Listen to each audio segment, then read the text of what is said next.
Tim Walz continues to be criticized for embellishing his rank in service. After it came out over the weekend, he once claimed to be an official bikini inspector.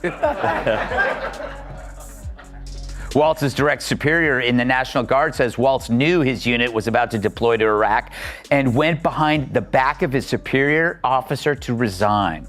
When reached for comment, Walz yelled, "Hey, look over there!" and then ran. The recent roast of Tim Walz by Greg Gutfeld was so sharp that it could shatter Minnesota's bloated bureaucracy and turn him into political fodder. Gutfeld doesn't hold back when discussing anything from weak leadership and terrible virtue signaling to making the state a laughingstock of failing policies. Don't think that Walz is just another boring blue state governor. This takedown exposes every mistake, contradicting message, and manufactured mess. Get ready for a brutal, sideways leadership breakdown where Gutfeld doesn't hold anything back. Gets back in the ring. I speak of former VP nominee Tim Walz. He joined Beto O'Rourke at a Texas town hall last night, and the estrogen levels were enough to give Chuck Norris menstrual cramps.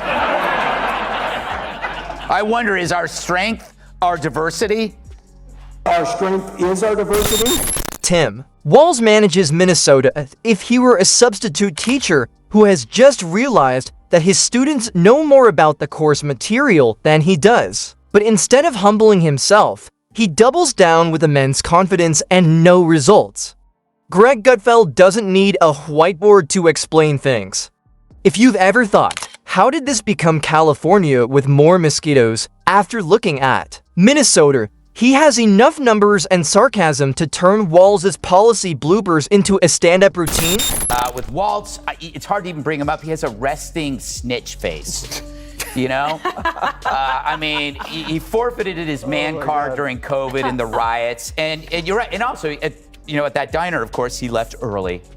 So don't you find it weird? Leadership or whatever it is that Tim Walz has been doing should be our first topic. The man gives the impression that he is reluctant to make decisions, instead handing authority to task groups, committees, or a guy named Kyle who wears a Patagonia vest. Greg observes that Walz is the kind of boss who reads the instructions after the IKEA table has collapsed and blames the carpet for being uneven. Now, Walz is weird, but he disguises it under the costume of phony compassion, a fake politician who masks destructive ideas under the guise of empathy. At a 2017 town hall, he implied 10-year-old boys should be able to invade girls' bathrooms because it's all about safety. Quote, "As a teacher, my number one responsibility in the classroom is the safety, security, and belongingness of every single child." Although Tim Walz projected the energy of a man who was late for a Zoom conference because he couldn't find his camera, parts of Minneapolis were actually on fire during the 2020 riots. Greg paints the picture to perfection. Shops were wrecked, streets were in chaos, and Walz was acting like he had just spilled his coffee. Instead of just hesitating, he froze like a deer in escalating headlights. His strategy was to wait for CNN's take before delivering a calculated shrug in response. This is a guy who says that he stands for public safety, but actively encouraged the rioters who burned down Minneapolis. And that is a claim the Republican ticket is trying to hammer home about Governor Tim Walz. He is to blame for Minneapolis burning in 2020. Is any of that true? David Schuman has new reporting tonight about what exactly Governor Walz did during those fateful few days. Unfortunately, Memorial Day evening in Minneapolis was anything but peaceful, and neither was last night. Minneapolis and St. Paul are on fire. The fire's still smoldering. Gutfeld explores the riot response or lack thereof with enough satire to fill a sinkhole the size of Hennepin County. Walz was too preoccupied with perfecting his statement of empathy to notice small business owners holding their breath and boarding up windows. Greg jokes that curfew barriers were only put in place for the sake of optics. Looting, riots, and destruction, there was no emergency. It was a communal manifestation. Given how late they were called in, the National Guard probably used Uber. Our strength is our diversity. We've been talking about this for years as a country of immigrants, and we let them define the issue on immigration. We let them define the issue on DEI, and we let them define what woke is. We got ourselves in this mess because we weren't bold enough to stand up and say, you damn right we're proud of these policies. We're going to put them in, and we're going to execute them. So, wait, you lost because you weren't woke enough? To get there, under Tim Walz, crime surged like people were fleeing him. Greg notes you don't need a PhD to see it, just a bodyguard to buy cereal. Carjackings in Minneapolis became routine, but Walz responded like a nature doc narrator calm, detached, and useless. He played both sides on policing, nodding to defund protests, while quietly hoping someone else kept order. Minnesota turned into a maze of ever-changing rules: liquor stores open, gyms closed, church banned, but tattoos allowed. Greg says Walz's COVID strategy felt like throwing darts blindfolded at a spinning target. We're here today because an unspeakable tragedy has unfolded in Minnesota. My good friend and colleague, Speaker Melissa and her husband Mark, were shot and killed early this morning in what appears to be a politically motivated assassination. Our state lost a great leader, and I lost a dearest of friends.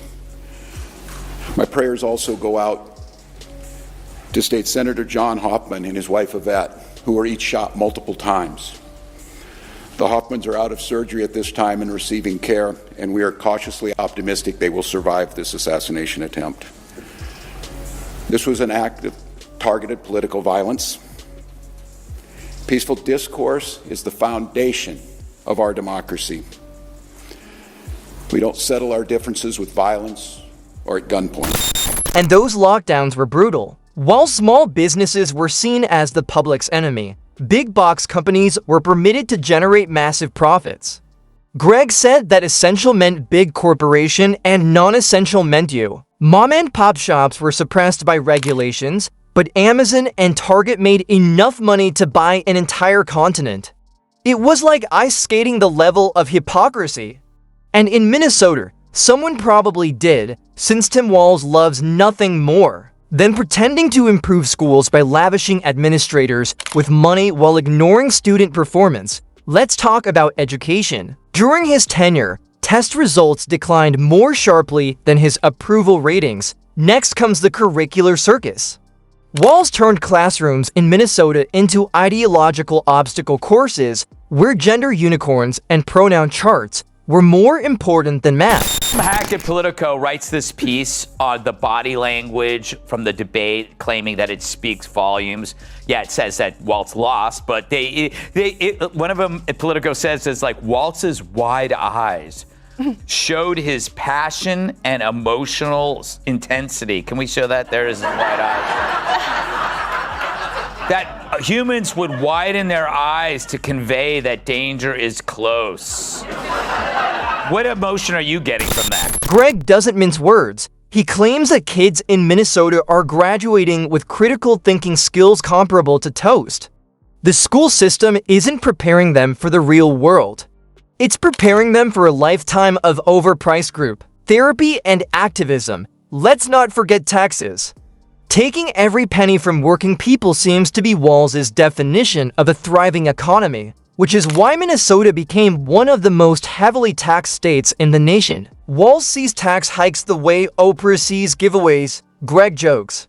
Walz handles state finances like a child with their first credit card and a shopping cart full of utopian dreams, multi-million-dollar diversity programs, climate proposals that sound like discarded sci-fi plots, and endless funding for departments that barely exist to file paperwork about other departments. The man might be able to balance a budget if you gave him a lobotomy, a time machine, and a calculator. But whose expertise does he rely upon for his Midwestern takes? Here's Minnesota State Rep. Leigh Finke, who wants to train more children's doctors on sex change surgery and puberty blockers. He sponsored the Trans Refuge Bill, which Walz signed, which makes Minnesota a sanctuary state for such butchery. Next up, the climate agenda. Tim Walz acts like Captain Planet's tired cousin saving the world one tax hike at a time. Greg scoffs as billions are poured into green energy and collapsing grids with little to show but emojis in Walz's bio. Light rail projects under Walz cost more than the moon landing and serve fewer people than a lemonade stand in January. Public transit became a money-burning ritual masked as progress. Instead of fixing problems, his team hands out flyers, hires consultants, and hosts feel-good forums where nothing changes except homelessness and press releases. Also seem to doubt the validity of the last election and future ones. They've released analyses of election data out of Clark County, Nevada, that show some pretty convincing evidence of election tampering. So what can we do to make sure, A, that the midterms actually happen, and B, that they're free of fraud? Yeah, this one's the core. We saw just recently Donald Trump's executive order to make it more difficult, specifically to women, trying to make it more difficult for women to be able to vote. We see one of the first things they do is try and restrict the vote. Wait, so Trump is making it more difficult for women to vote? How so?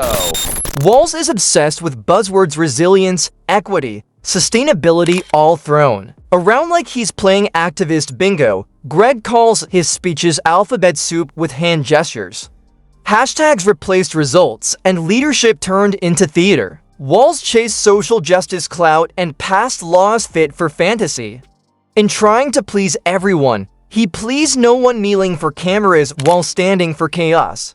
Meanwhile, businesses and voters flee a state allergic to growth, where success is punished with more regulation.